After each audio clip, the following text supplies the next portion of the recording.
Hi, this is another show of the Finance and Accounting Show. And today I have a great guest on that shows business owners how to generate referrals without asking. So you definitely want to stay tuned for Stacey because she has some great things and I'm really interested in hearing her story. So stay tuned. Welcome to another episode of the Finance and the Accounting Show. This is the place to go for small business owners.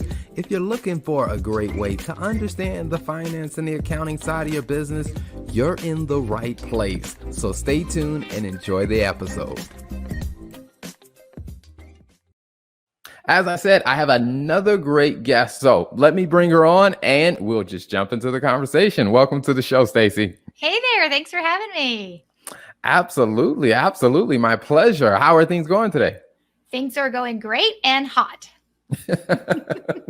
Before we started recording, you and I were talking about that. And I'm just like, for all those that are outside of the city of Charlotte, this is one of those times where, we kind of get jealous of some other cities. Yes. Those that lack humidity. Absolutely. Absolutely. I know, I was telling you, my wife and we took my parents to Hawaii, and while we were there, we were just sitting out on the beach, man, you can just sit out here all day with the breeze. And then when we got back here, it was just like, oh yeah, we're home. Right. Welcome back to the sauna. Gotcha. Well, Stacey, before we jump into your amazing business and how you're helping so many business owners generate referrals without even asking, tell us a little bit about your background. Yeah, it's funny. I wish that I could tell you that one day I just woke up and I was like, I'm going to teach people how to get referrals without asking. I wish it was like this beautiful stroke of brilliance that just hit me. But actually, it was the school of hard knocks. I mean, that's truly where I learned the strategy that I teach today. And it all started because I had a business. It was an HR consulting firm that failed after 4 years. It didn't quite make it to the 5-year mark. And when I finally, pick yourself up off the ground and you're like, oh, I failed. I have a real true failure with all of the, emotional strain that is, financial strain that comes with that, the psychological strain as well in terms of your ego takes a massive bruising. You kind of pick yourself up and you decide either to learn from it or not. And when I looked back on my business, I was like, I helped some pretty big clients. It wasn't as if my business never had traction. I mean, I had KPMG and BDO and Ally Bank and Coca-Cola Consolidated Bottling those are some of my bigger clients that I had the opportunity to work with. And I had some smaller ones too. And I was published in some really cool publications and interviewed on Bloomberg News. From the outside looking in, you would have thought my business was doing really well, but it had a huge secret. And the huge secret that it had was that I wasn't consistently filling up that pipeline, that prospecting pipeline of new prospects, right? I mean, we all know whether it's a funnel to you or it looks like a different shape, it's all the same things. People come in the top, they go through the buyer's journey, and then they make a decision, yes, no, or not now when it comes to working with you. And for me, it wasn't about getting people out the bottom of the funnel. It was I didn't have anybody coming in consistently. And I think small business owners, and in particular solopreneurs like the Me, Myself, and I Club, I think in particular when you're thinking about as business owners, we put our head down and we do the work. And then we look up and we're like, oh, snap, there is no more business. I have no more clients. And then we're back to hustling. And it's like riding this entrepreneurial roller coaster, but it's like the ride you never want to be on. It's not your favorite roller coaster. And it's normal your first or second year in business. But by your second or third year, you really should have strategies in place to have exited that roller coaster ride. You should have a way to understand how to build and fill the pipeline of potential new clients in your business so that when you have capacity to take on new clients, you have them waiting, or you're consistently bringing in the number you need on a monthly basis to hit your budget or whatever it looks like for you, not feast or famine and having to go out and hustle every time it gets, crazy slow. And I just didn't learn that with my first business. And so I had to go back to corporate America, which is, it's the hardest thing to do once you've had your own freedom to go back to corporate America. And then I was like, I got to get out. 18 months later, I was like, exit strategy, what are you going to be? And I got certified as a productivity and business coach. And I was like, I'm just going to do it. And, I think I had the first couple of clients who were like, oh, I feel bad for Stacey. So my hourly rate, way back then was $125 an hour. It It was nothing, but it was like, let's just try see if we could make some money or whatever. And so I started building this business. And when I looked back on why the first one failed, what I realized is, yes, filling the pipeline was my problem. But the other problem I had was where that business was coming from. Like the little business I did have, where was it coming from? It was all networking. Well, by the time that business failed and I had gone to corporate America and then I was back out on my own, now I've got 2 kids and then eventually would add a 3rd child. I can't spend every night networking. So I was like, well, where else should business be coming from? And then I was like, oh, referrals. I should be getting some of those. I looked back on my business, that first one, that HR consulting firm, not one referral, big goose egg, not one referral. And I was like, well, obviously I'm working too hard. So like everybody else, I went to the all-knowing Google and I'm like, okay, Google, tell me how I get referrals. And all the advice was everything I hated. It was like, ask for referrals, pay for referrals. And I was like, no, or be really gimmicky and promotional and cheesy, like putting in your email signature, oh, the best compliment you can give me is a referral. It's like, no, duh, right? So like, for me, it was like all the tactics that were being taught and had been taught for decades. And I would say in some cases, like the asking advice for generations, it was like, hey, if you want them, this is how you get them. And I was like, but what about the rest of us who don't want them that way, but know we deserve them? What do we do to go about getting them? And I'm a reverse engineer for the most part. I'm a reverse engineer when it comes to like figuring out what I'm going to do here. And so I was just started looking at why does something happen? And then like kind of reverse engineering what I was doing in my business. But it was really throwing spaghetti on the wall. It was like, let's see if this sticks. Let's see if this sticks. And in my first year as a business coach, I received 112 referrals I didn't ask for. Wow. And then that's continued over the 100 mark every year since, even as I've completely shifted away from productivity and business coaching and just teaching my referrals without asking strategy. Like everything dramatically changed for my business. And I took what I learned and then started teaching to my first clients. And now we are in 10 different countries all across the world in terms of helping business owners say, hey, listen, if you want referrals, but you don't want to ask, you don't want to pay, and you don't want to be gimmicky or promotional, there is another option. It takes work like any other option, but it fits most people's personalities because it's more authentic.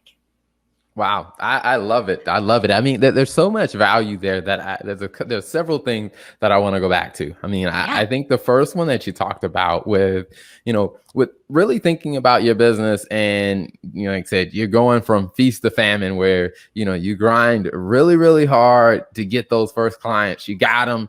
Now all of your focus is on serving them and there's nothing in the pipeline. Like, when you were kind of going through that roller coaster, were there, I guess, thinking back on it now, were there any signs that were telling you like, hey, you know what, I probably should be thinking about the pipeline, but, was there anything that stood out to you then that was a sign of that? So, I actually think the first thing that I noticed was 2 years into the business when my big client, which is one of the accounting firms, was no longer a client. So like I started my business with a dream situation. I was working as a partner in a small company after having left corporate. And I had a big client, it was one of the accounting firms. And they were like, you're really good at this piece. You should start. And like the HR director just believed in me. And she was like, you should really start your own business. And I will pay you to do this piece for us. And I was like, yeah, because I'm in a partnership with a married couple, which means I only get 1/3 of everything, right? Not the 2/3 of everything. And so I was like, yeah. And so I started a business with a major client and had a contract with them for 2 years. So I was lulled into complacency on some level, even though I knew sales and marketing and all those things were going to be important. And then when that contract was no more, it was like the hustle really began and the constant searching for the next client, the next deal. And what I remembered mostly was looking for ways to bring in business where I didn't have to do the hard stuff. Like I was never going to cold call. I was never going to cold email. So it was like, well, should I do direct mail or should I just try to get some articles written about me and get some PR? Like I had a PR firm that I was paying at the time. And it was like, what can I do so I don't have to spend every night networking and trying to bring in business? And there was a part of the hustle that I didn't do in the beginning that I think would have taught me what was going to work. By the time I hit my 3rd and 4th year, I just kind of got to it a little bit too late. And then I didn't figure out what I needed fast enough. But I also think I was supposed to fail. Like, I think that was part of that journey that God was like, Stacey, you're not going to love this. It's going to be messy, but I need you to learn some things on the back end when I bring you out of this and something, and it looks different. I think that was really kind of the whole point of it. So yes, there were definitely moments. And when I hit my 3rd year and I was closing in on my 4th year, I remember thinking I need to scale because eventually I'm going to run out of hours. Even as a consultant, I'm going to run out of hours. Like, if I can get enough clients, eventually, maybe one day I'll run out of hours. I need to scale, and you can't scale when you're drowning. Like you just, it's impossible to even consider or think about. So there were a lot of kind of warning signs for me. Most of them, though, unfortunately did come as I reflected back. Mm-hmm. Gotcha.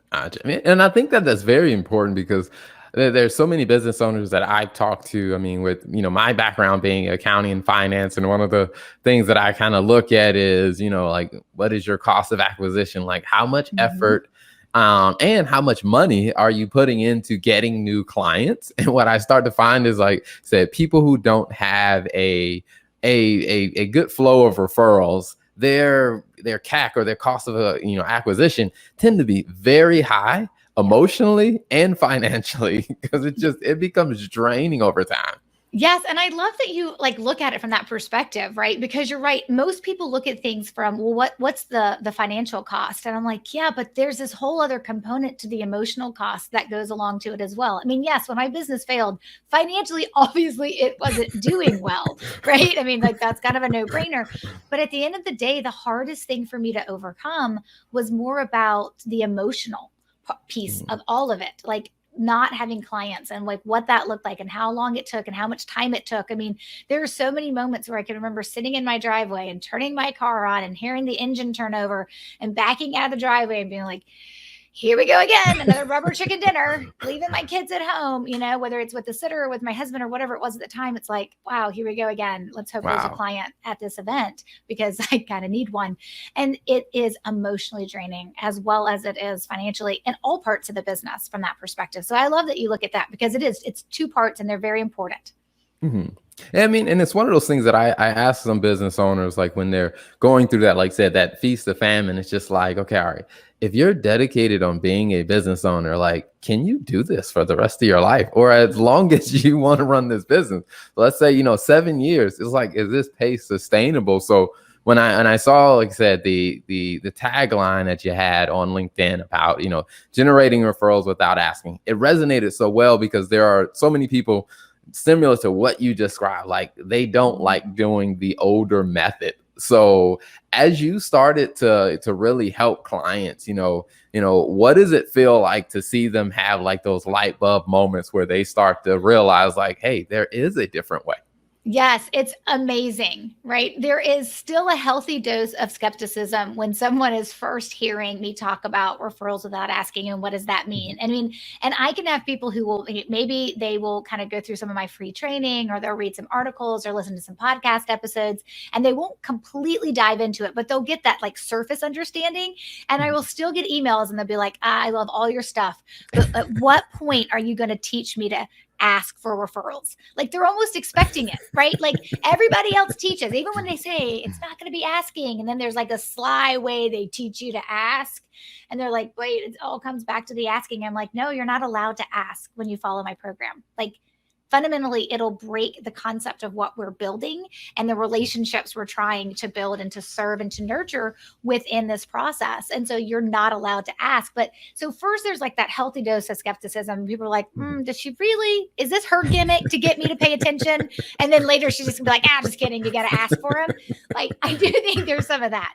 And then what I find is that people don't understand the basic functionalities of what a referral is and why it happens. Because once you understand what it is and why it happens for you, then you can unpack it and look at, okay, that tells you where to spend your time and energy and money, right? Even though you shouldn't really be spending a lot of money, but that shows you where to spend your time and energy to be able to duplicate or generate more referrals. And so I think for me, as I see clients have that light bulb moment, it's like, first they're like, oh, wait, I believe you. And then it's like, oh, wait, this is so much better than anything else I have been told to do. Like, I have an attorney in the program, in my Growth by Referrals program, and she told me early on, she's been in the program since 2017, or 16, something like that. And she said, I was actually in sales training where they were basically demanding that I cold call and get meetings and ask for referrals. And she was like, I left every training session with that coach and that sales trainer almost in tears. She's like, because I'm a lawyer. I'm not a salesperson. And I'm like, yeah, because most of us decide to start a business. It's because we're really good at something, not because we're amazing at sales. And so we have to learn that piece. And then we look for ways to learn that piece that fit us naturally. And there's not a lot of ways out there that do that. And so that is a big part for me. It's like kind of watching.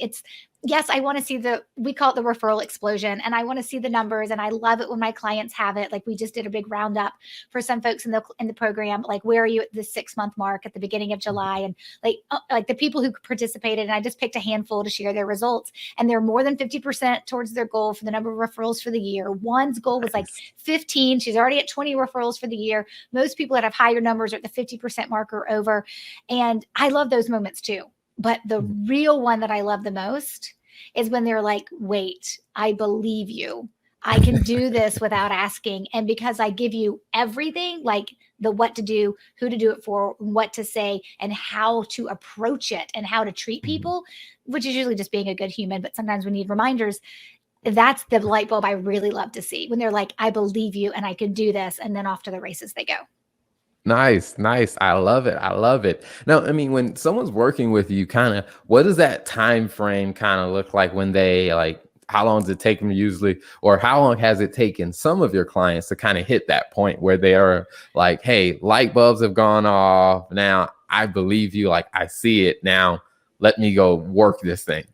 Yeah, I find that the light bulb typically goes off that, hey, this can work for me before they decide to pay any money, right? Like most of the time before people are going to join the Growth by Referrals program, they've gotten to the place where they're like, I believe this will work, right? I mean, I always tell folks, there's a refund period. Like it's not the end of the world if you made a mistake, right? Like you shouldn't make a mistake when you do this. But so usually the light bulb moment happens before they decide to join and spend any money on it. And it starts happening if they've read my book or listened to my podcast or do any of my free trainings or in my free Facebook group. So the light bulb will start to go off. But it's once they get into the training and they actually start seeing how I teach it and what we do and how we do it and what we say and all those pieces and the roadmap that they build, right? Depending on someone's willingness to buckle down and get through it and get it done, they can have everything they need built and going in half a day, up a couple of hours. So I tell folks, I'm like, it doesn't take that long to get it going, but it is your consistency of execution on the back end. The great thing about what I build for folks is that this isn't something you do daily, weekly, or even monthly, but it is something you will do 6 to 8 times a year. And so you have to be committed to that level of work and that level of involvement. And this is something you can just yes, you can use outsourcing and delegation and all that good stuff. But some of the stuff you're going to have to do yourself as the business owner, because these are relationships with other humans that matter and that deserve to be respected and treated a certain way. We're just going to also use specific language to help them think about us from a referral perspective while we're taking care of them and being so thankful that they refer to us. And so, I will have clients who come in and they will triple or quadruple the number of referrals in 1 year following my plan than they ever have before. Some will just double, and just double is all they need. Others, it'll grow over time, right? They'll go from the financial advisor, David, I'm thinking about, who went from 3 or 4 referrals to 15, and then his second year, 17. And now he's in his third year going for the next number after that. So sometimes we have a fast start and sometimes it takes a little bit longer. I had a CPA who went to the program. It was I think they said, hey, I got 15 referrals in 45 days.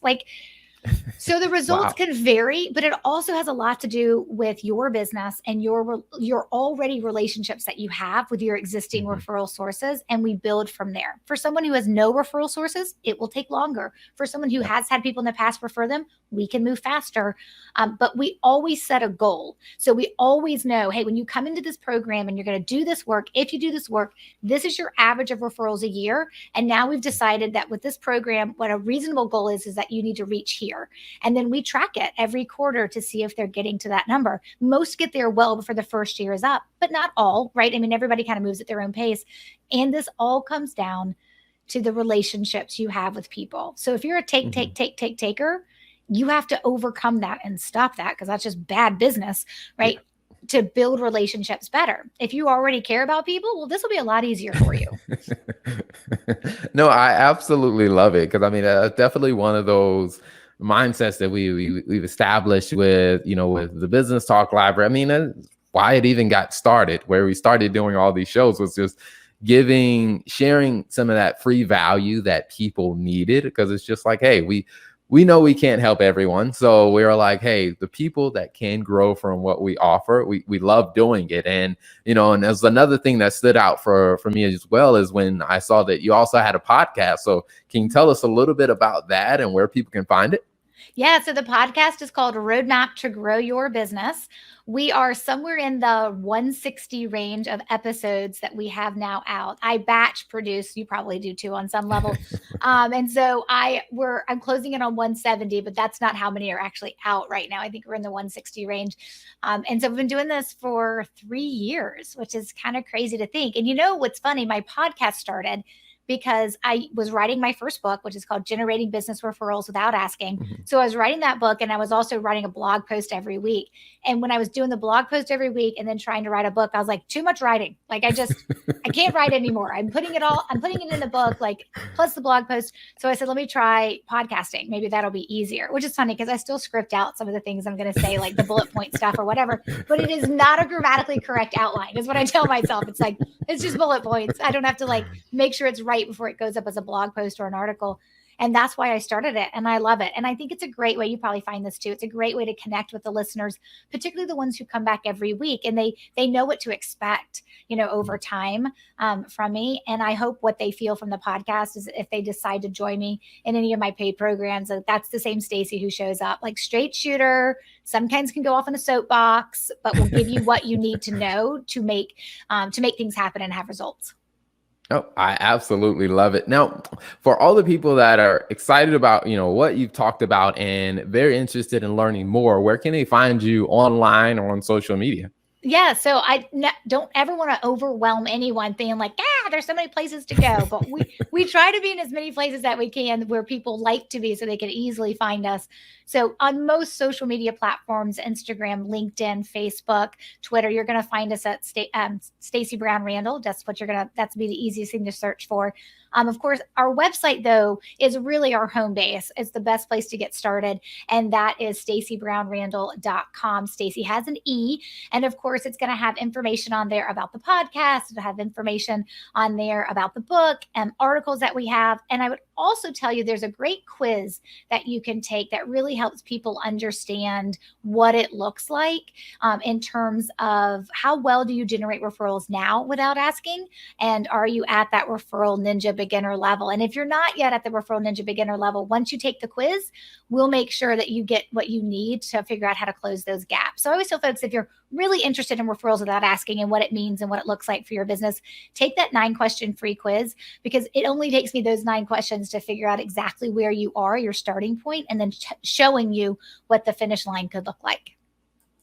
Awesome. I love it. Well, before we wrap up, one question I always ask every guest that comes on is, when you think about, your journey, and you think about where you've been and where you are now, and just even your excitement for where you're going, what's 2 lessons that you would share with other business owners? Okay, so the first one I would say is that being a business owner is all about being uncomfortable. And it is about testing yourself. Like, there's probably things you do in business you do really well, and you're like, I could do this all day long. And then, like, for me, you give me a piece of tech software I have to figure out. I'm like, oh my gosh, I hate this stuff, right? It's like, being a business owner is about being uncomfortable, but it is amazing when I look back at all the things. I mean, I built an entire WordPress site by myself, not the one you just showed. That was professionally done, but I have done it. Like, there's so many things that I have figured out how to edit a podcast episode. I don't do it, but I could. Like, you just got to get uncomfortable and be okay with that. That's my first piece of advice. And my second piece of advice, specific to the referrals piece, is that the number one way to know if you want more referrals is to first identify who's already referring you. Because when you go through a process to identify where your business comes from, and then identifying who's referred to you and who's doing that referring, who is your referral source, you're going to see names of humans that you know and maybe are neglecting or haven't spent enough time with. And it is going to be powerful for you and empowering, because you'll recognize when you have a list of people who've referred you clients without you having to do a whole bunch of work or spending a bunch of money to get those clients in the door, you'll realize that list of referral sources is your business's biggest asset. And hopefully that'll drive you to want to do more. But if that's all it does, at least it'll make you very aware of who is supporting your business and who you probably should be paying attention to. Awesome. I absolutely love it. Well, Stacey, thank you so much for coming on. And before we wrap up, can you repeat your website one more time for the viewers and listeners? Yes, StaceyBrownRandall.com, and Stacey has an E. Awesome. Well, Stacey, thank you so much for coming on the show. Thanks for having me. I appreciate it. Absolutely.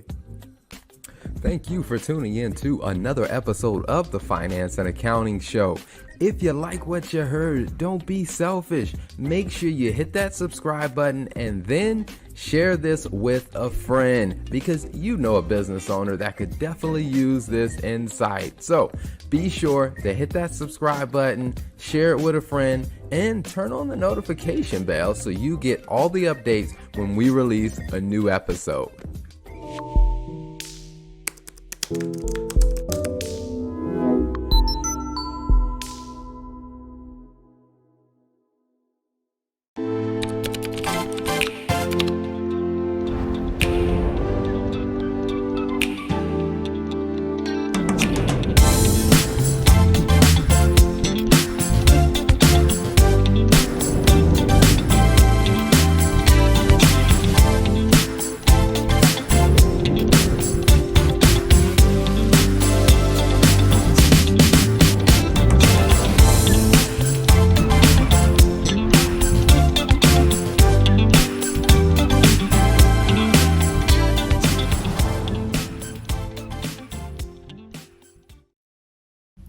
Hey, it's your girl, Tia Robertson. I'm the host of Entrepreneur Insider.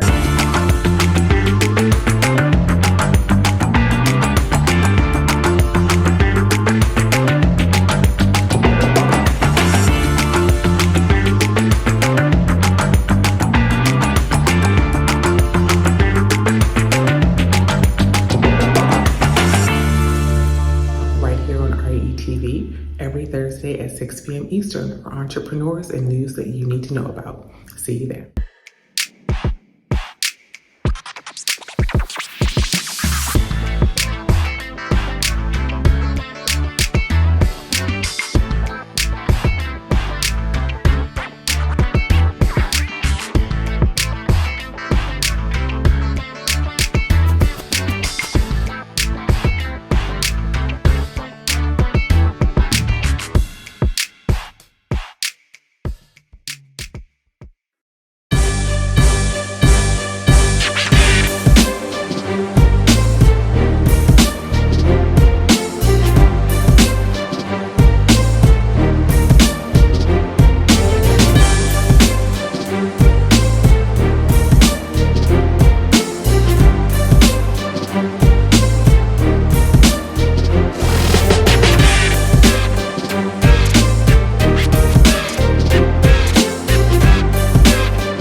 Tune in to Millionaire Man Cave, only on Relationship Entertainment Television, Tuesdays at 8 p.m.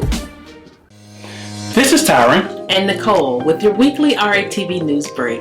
Each Thursday at 12 noon Eastern, we'll come to you with the latest news, trends, and more with a positive spin.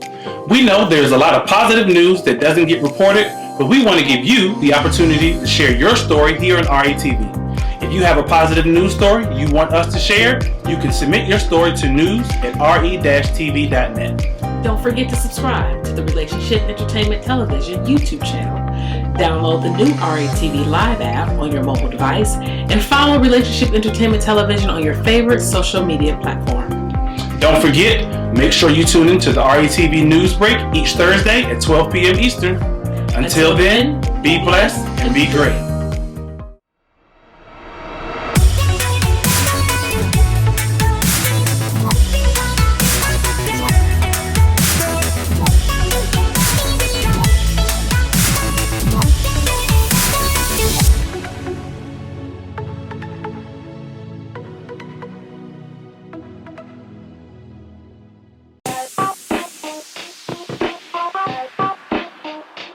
Welcome to What's Going On? My name is Demita Joe. Each Wednesday, you can find me here at 3 p.m. I'll be over here discussing different things that are going on and try to bring you a boost of positivity for your week, because we all need this. We're going to share some feel-good stories. We might find a hometown hero. We may take a look at some trending topic. And sometimes we might even find a lesson in a not-so-warm and fuzzy story if we can. I'm Demita Joe, and I'll see you guys on the next episode right here on What's Going On?